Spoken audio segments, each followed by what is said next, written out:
Hello, what's up? This is Rain Manguera and this is the Infinix Hot 60 Pro Plus. Full review na po agad diretso. So, mabilis ang unboxing lang to. Let's go!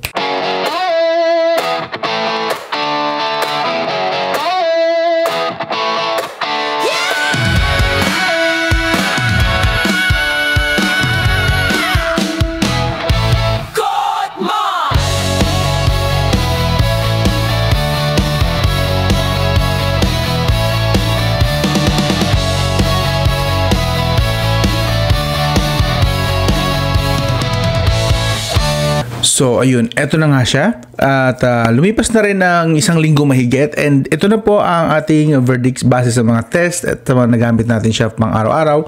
So, unang-una, specs muna. Ayan. So, currently, the Infinix Hot 60 Pro Plus is running on Android 14. This has XOS 15.1. Ang chipset po nito is MediaTek Helio G200 6nm. 2.2 GHz po ang clock speed niya na maximum. At syempre, ang GPU, Mali G57 MP2. Yun. Ang variant mo na ito is 8GB, 256GB storage UFS 2.2 at ito na yata ang may pinakamanipis na design or at least isa sa mga pinakamanipis na design. Look at that. At hindi lang basta manipis yan ha. That's actually curve. At yung curve niya hindi OA sa curve. Tamang curve lang. Napakaganda niya actually. Very premium. But anyway, move on tayo. Pause nyo na itong video kung gusto nyo pang basahin ng the rest of the specs. Isa-isahin na natin ang mga features niya dito sa detalyadong review. Let's go! So, unang-una, the design. So, like I said, isa ito sa may actually, ito honest to, hindi naman sa ino-OA ko, pero totoo talaga to. Kita nyo naman eh. I believe kung hindi man kayong lahat, pero maraming mag-agree na ito na yata isa sa pinakamagandang budget smartphone. Looks and feels like a flagship smartphone. Look at that At hindi basta-basta yung mga nakalagay dito na design. This has what? Metallic finish. Parang aluminum finish lang siya. Pero tingnan mo naman yung details dyan This is sound by JBL. May ganyan pa. Noise cancellation microphone. We have the speaker sa taas. Yes. Meron siyang dedicated speaker para sa taas. Sa kaliwa, talagang manipis lang. So kung titingnan mo dyan halos kasing nipis niya lang ang dalawang coins. Ganyan siya kanipis. Kita nyo naman. Or ano pang mga dinikit ko rito na mga maninipis. Basta po manipis siya sa kung manipis. At pag hinahawakan ko siya actually, isa pa sa impressive factor is napakagaan po niya na hindi ka po mangangalay dito kahit matagalang gamit. Yung tipong kahit nakahiga ka tapos nagsiselfone ka habang nakahiga, hindi ka mangangalay at hindi ito masakit sa mukha pag bumagsak. Yes. And not to mention, talaga namang maganda siya. Iisipin nyo ba na chippy pa ito? This is flagship looking design. Look at that. Tapos ang bezels symmetrical pa, 'di ba? And then sa baba, meron po tayong dual SIM po rito. Pakita ko lang sa inyo mabilisan lang. Dual SIM po siya, non-expandable storage. Meron po tayong main microphone, USB Type-C 2.0 and then the speaker grill na mukha rin pang flagship. Alam ko may kahawig to na design na ganitong speaker din. Pang flagship din, makakita mo sa flagship. But I must remind you, this is a budget smartphone. Below 10,000 pesos. Imagine that. Then sa kanan, meron tayong ganun pa rin kanipis na side and then we have this green na accent sa may power button and the volume rocker. Alright. And then sa likod, another premium looking. Hindi po chippy pa yung itsura niyan. This is definitely a flagship design sa isang budget smartphone. Paulit-ulit yung sinasabi yun kasi one of the first thing, usually nai-starstruck ako sa isang design one day lang. Day one, kung kailan ko siya in-unbox. But this one week na siya sa akin pero look at this. And I'm still impressed sa ganitong design. Very good talaga para sa akin ng mga design na nilalabas ni Infinix. Hindi nila pinagmumukhang chippy pa yung mga budget smartphones nila. Pero pwede namang common design na ilagay nila dyan. Yung mga mukhang imitation lang ng mga lumang design na nirecycle. But no! They did this. Ganito kanipis, ganitong design, ganitong finish, metallic finish. Ang ganda. Okay? Konti na lang, parang paper thin na to Look at that Nagagaraan lang ako. So overall, okay, bibigyan ko to sa design and considering na below 10,000 pesos ito, sa design, bibigyan ko to ng 10 out of 10.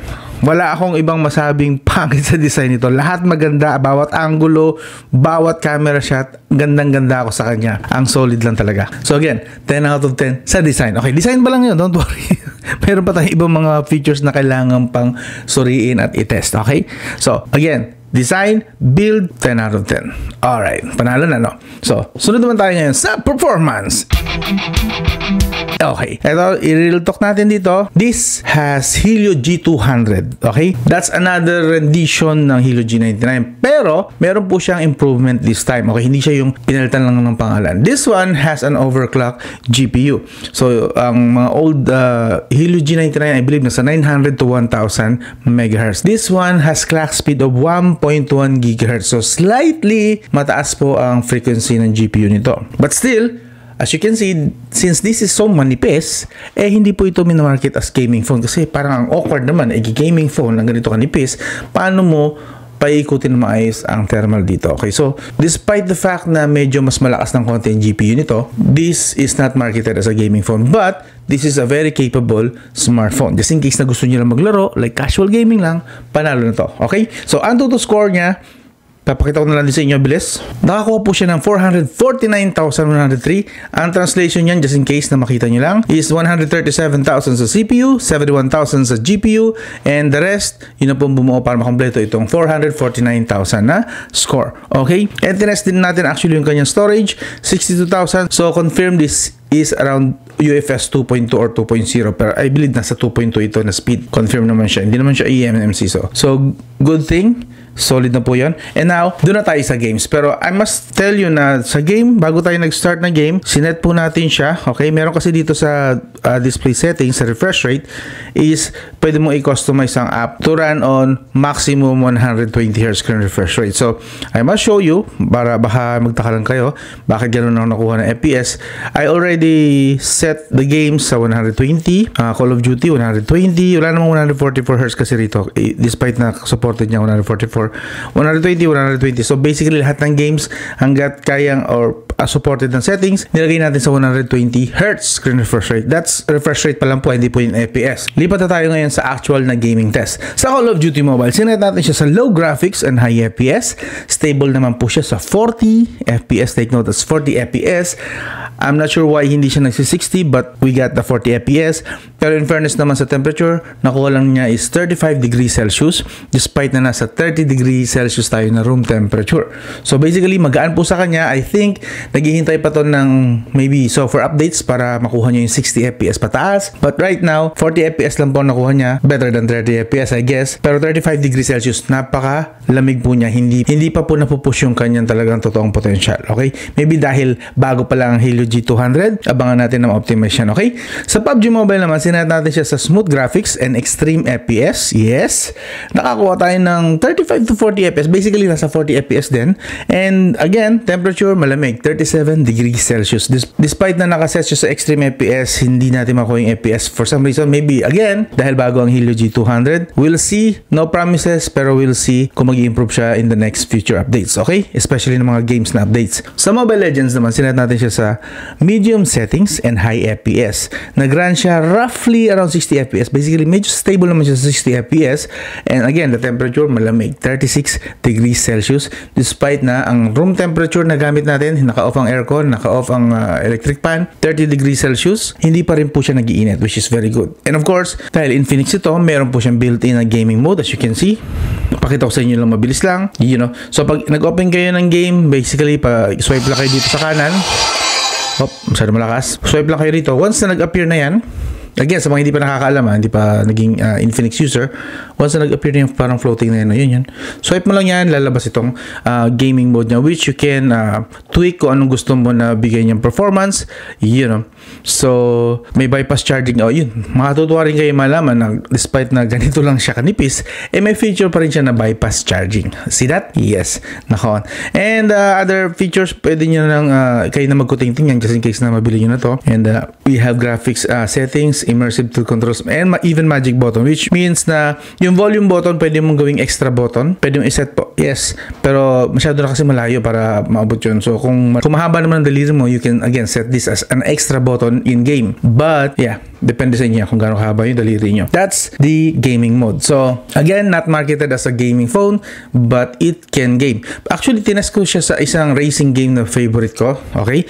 The Need for Speed Most Wanted. Kayang-kaya niya. Actually, natuwa ako na kaya niya pala dito ang 120 FPS. See that? And yes, kung nagtatanong kayo about sa gyroscope, meron po siyang gyroscope. Gumagana po. Kita nyo naman dyan sa game, sa Need for Speed na yan. Nakakapag tilt tayo, kaliwa kanan, and responsive siya, almost real time. Okay? Masarap maglaro dito in fairness. Regarding sa gyroscope, kung hardware ba o software, don't worry. Gyroscope niya is hardware. Okay? Microelectronics ang gumawa, and legit po siya. So sa mga Call of Duty mobile users dyan at 5G mobile na gumagamit ng gyroscope, it's working and very responsive. Nice one.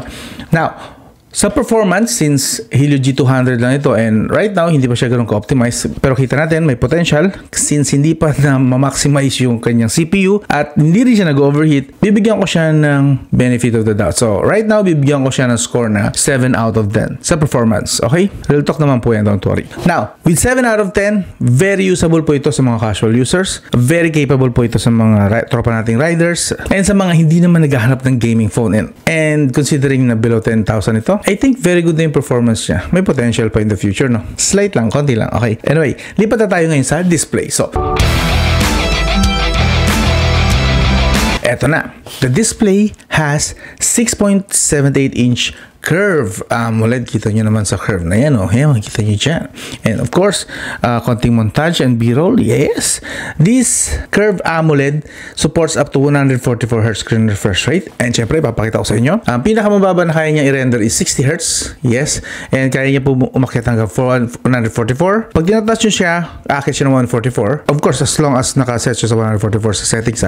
By the way, bago ko ituloy ang demo na yan. Display settings, high refresh rate, sinet ko siya all this time from unboxing, 144Hz screen refresh rate na agad. Wala nang cheche-bureche. So, that is why makikita nyo na pagka nasa home screen tayo, pumapalo siya ng 144Hz screen refresh rate, pero bumababa din siya agad sa 120, 90, and then kapag hindi mo na ginalaw or hindi mo na tinouch, bababa siya ng 60. See that? Ayan. Pakita ko sa inyo mas malapitan. Tatouch ko, 144, 90, 144, 90. Minsan mababa siya ng 120 Or pagpunta tayo sa settings. Wait, pa tayo sa settings. Yan, nag-go 120 siya. Kasi ang settings yata ay supported lang hanggang 120 Hz or 120 FPS. So, that is why. So, 120, pero again, may mga app siya or interface siya na supported hanggang 144Hz screen refresh rate, and then bababa na 90, and then finally, 60. Ayan. So, yan. Yun lang naman. And then I have to point out na very good po ang ginawa ni Infinix dito despite na this is a budget phone. Pero at least yung nilagay niyang screen ay mayroong support for variable screen refresh rate. Kaya niyang bumaba from 144 to 60 Hz just like that. Okay? Walang extra charge na kailangan umakit pa ito ng 20K. No. Below 10K ang price tag niya. And of course, touch sampling rate, supported niya hanggang 200 Hz. Widevine level 1 din po ito. That means makakapanood po kayo ng Netflix Full HD. And supported din niya ang multi-touch na hanggang 10 sa mga naglalaro dyan sa games, na Mobile Legends or ano pang mga games dyan na pwede ang sabay-sabay na daliri. Kaya po niya hanggang 10 daliri or 10 multi-touch. Okay. Pakita ko lang din sa inyo saglit yung display settings kasi may mga features na dito na baka matuwa kayo. Like high brightness mode. Yes. High brightness mode is kaya po niya hanggang 1600 nits. Yes. Pang flagship na brightness po yan, ha. 1600 nits high brightness mode. At supported pa niya hanggang 4500 nits. Parang sa mga 50K to 100K lang yata makikita yung 4500 nits sa ganitong phone. Imagine that. Nilalagay na ngayon sa budget smartphone ang ganong specs ng display. Kaya hanggang 4500 nits. Yes, and meron din po siyang support for 2004 PWM, and mayroon siyang protection na Corning Gorilla Glass 7i. Again, below 10K. Ganong mga features. Ano nangyayari kay Infinix? Masyado na yata generous sa specs si Infinix, ano? Not bad na, di ba? Meron kang pang flagship na display. Now, for the display, bibigyan ko ito ng 9 out of 10. Very good. Very good na very good. Ang ganda. Ang ganda ng pagka-curve. Pure AMOLED. Curve AMOLED ang ginamit. Up to 144Hz. May variable screen refresh rate support. Okay na okay po rito. Again, hindi po butas ang bulsa mo sa smartphone na to. Very good. Now, sa battery naman. Eto, usually nakakakuha tayo ng average score lang usual sa Infinix. Minsan pa nga, medyo mas mababa sa average. But this one, medyo nakakatawa siya. Okay? Now, bago tayo mag-start, this has 5160 mAh battery. Okay? 45 watts charger po, supported niya. At yung 45 watts charger, kaya po na full charge ito from 20% to 100% in 50 minutes to 1 hour. Yeah, may katagalan ng konti, but still, again, nasa budget category tayo. Okay? Now, PC Mark score, ito na. Gaano kaganda ngayon ang optimization ng battery niya? Ito. I will reveal na para hindi na kayo paghintay na matagal. The Infinix Hot 60 Pro Plus can last up to 15 hours and 34 minutes. That's first time yata sa isang Infinix na tumagal siya ng lagpas 12 hours. Okay, that's half brightness, half volume. Hindi ko na na-test yung full brightness kasi meron lang ako isang linggo. But this one, very impressive na to. I think this is a first, kung di ako nagkakamali, correct me if I'm wrong, pero I think this is the first na nireview ko rito sa channel na lumagpas siya ng 12 hours. This has 15 hours, 34 minutes sa battery. Again, half brightness, half volume with internet po yan. So, good job. Mukhang maganda ang optimization dito sa unit na ito pagdating sa battery optimization or usage. Okay na okay to. So, kung gagamitin nyo po ito for your casual use or even pagtrabaho, kaya po niyan tumagal at least sa maghapon. Sure na sure yun. Unless, syempre, hahaluan mo ng gaming, which kahit naman yung pinakamakukunat na battery ay mabilis malobat once na nag-gaming ka na, ginagamit mo sa gaming. Iba kasi ang konsumo ng gaming sa normal usage. Okay? And not to mention na meron pa itong, what do you call this? Kanina nabanggit ko na, yung bypass charging. So, see here? Yes. Battery health and charging. Ayan. Bypass charging nandito. You can switch it on anytime kung gusto mo lang naman. Hindi lang siya sa gaming mode. Pwede rin siya sa ibang apps and games maybe. Charging speed, pwede nyo pong magbubuhin from smart charge to low temp charge. Pag nag low temp charge kayo, very slow po yung charging nito, pero at least mas matagal madidegrade yung battery. May battery health support na rin siya. See that? And AI charging. And kung gusto mo siyang patigilin ng 70%, 80%, 90% lang, you can test that. I-activate mo lang itong custom charge protection. Okay. So 80, 85, 90, 95, pwede po. So right now, hindi mo na kasi nasa review stage tayo. Hindi ko siya kailangan na tipirin muna sa gamit. So pagdating sa battery, bibigyan ko to ng 8 out of 10. Ang laki ng improvement ni Infinix sa unit na to. Pagdating sa battery at least. Okay? So 8 out of 10. Good job, Infinix Hot 60 Pro Plus. Okay. Now, lipat naman tayo sa camera. Okay.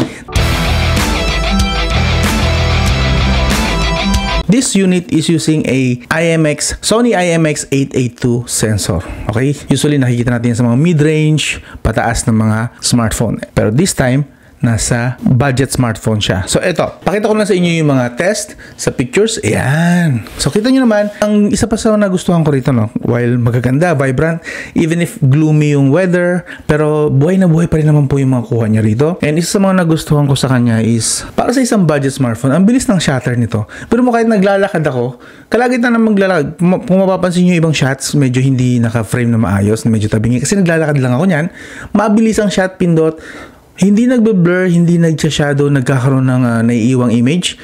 Ang bilis ng shutter nito, ang solid. Maganda yung ginawang optimization sa camera dito. At least dito sa unit na to, ang solid.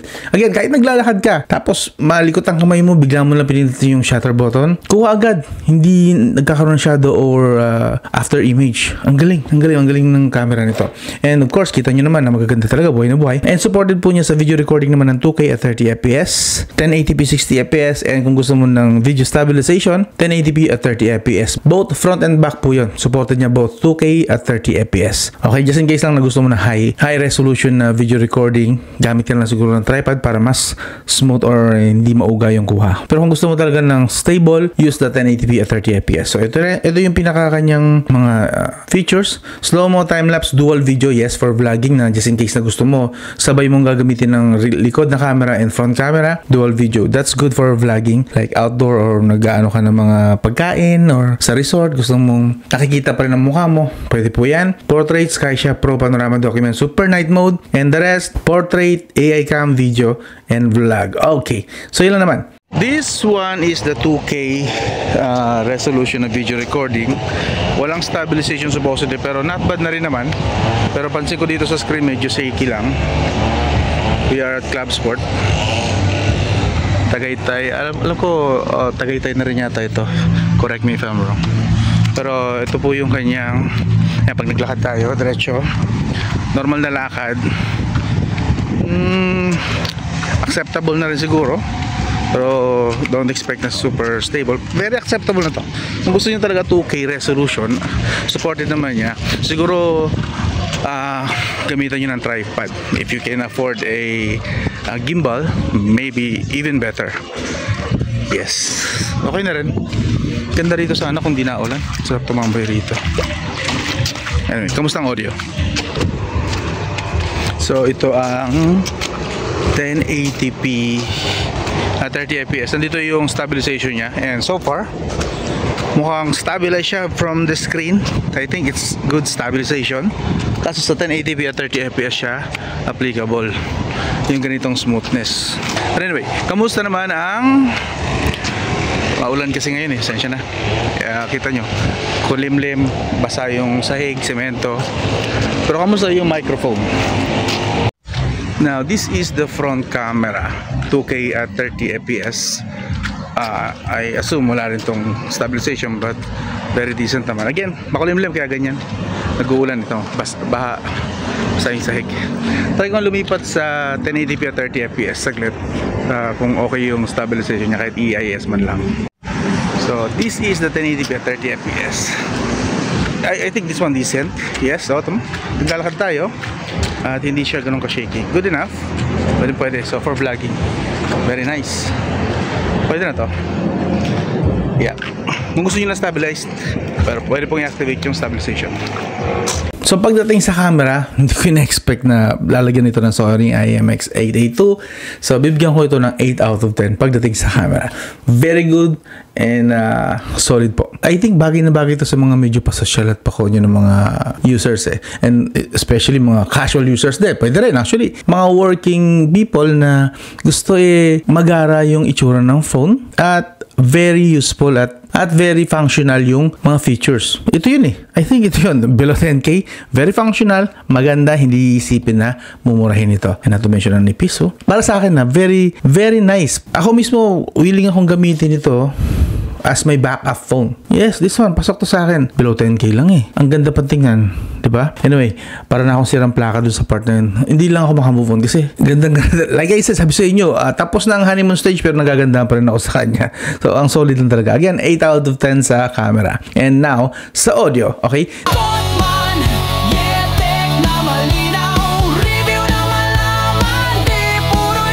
This has dual speaker, meron sa taas at meron sa baba, and pakinggan nyo na lang boss kung ano ang quality ng audio niya. Ayan!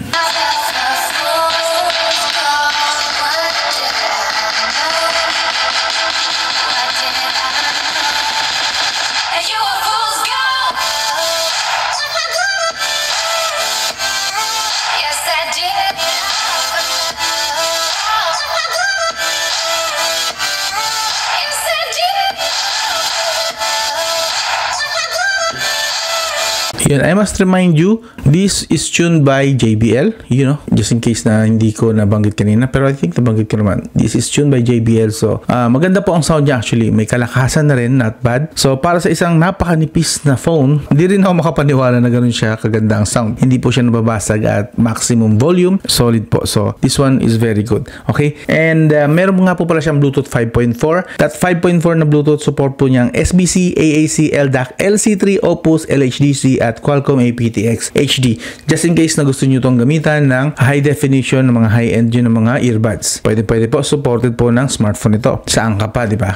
Flagship din yung mga features niya sa Bluetooth codec. Yes! And yun nga lang, wala siyang headphone jack. Just like any other na flagship phone. Wala ring headphone jack. Audio, bibigyan ko ito ng 8 out of 10. Kasi ang dami niyang codec na supported. So 8 out of 10 para sa kanyang audio. Okay? Now, sa connectivity naman.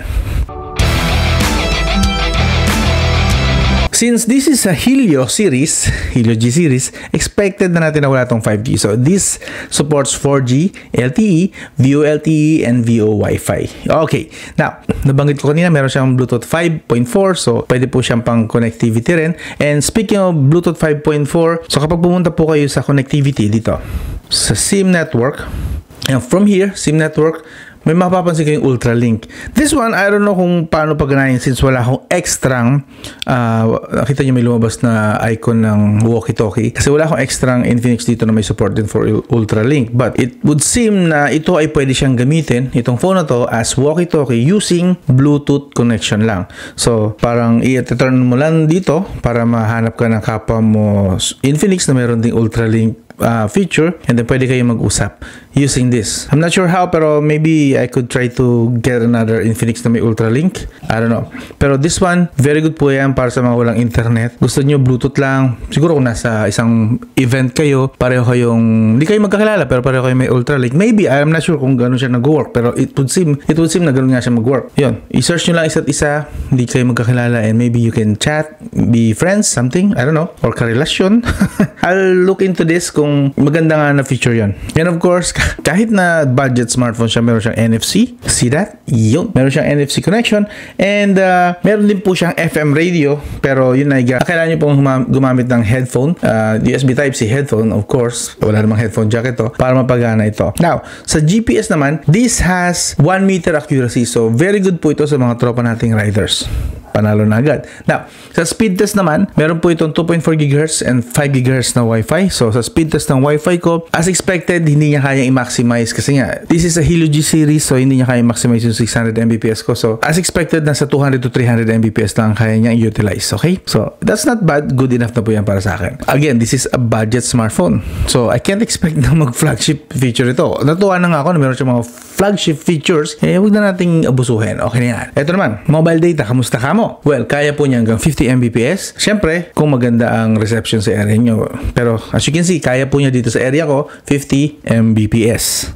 Alright. So, sa connectivity, bibigyan ko ito ng 8 out of 10 din. Not bad para sa isang budget smartphone. Ang solid, meron tayong 50 Mbps and 200 Mbps to 300 Mbps na para sa Wi-Fi. Solid na po para sa akin to. And of course, napansin ko rin pala, meron siyang 4.5G connection. So, slightly mas malakas po ito sa 4G, of course. And malapit na siya sa 5G. No, not really. Pero, mas malakas ito sa 4G na normal na connection. So, that is why siguro nakakakuha ko rito ng 50 Mbps where usually 20 Mbps lang kapag Helio G series ang gamit ko. This one, a bit better sa reception niya or sa pagsagap niya ng signal.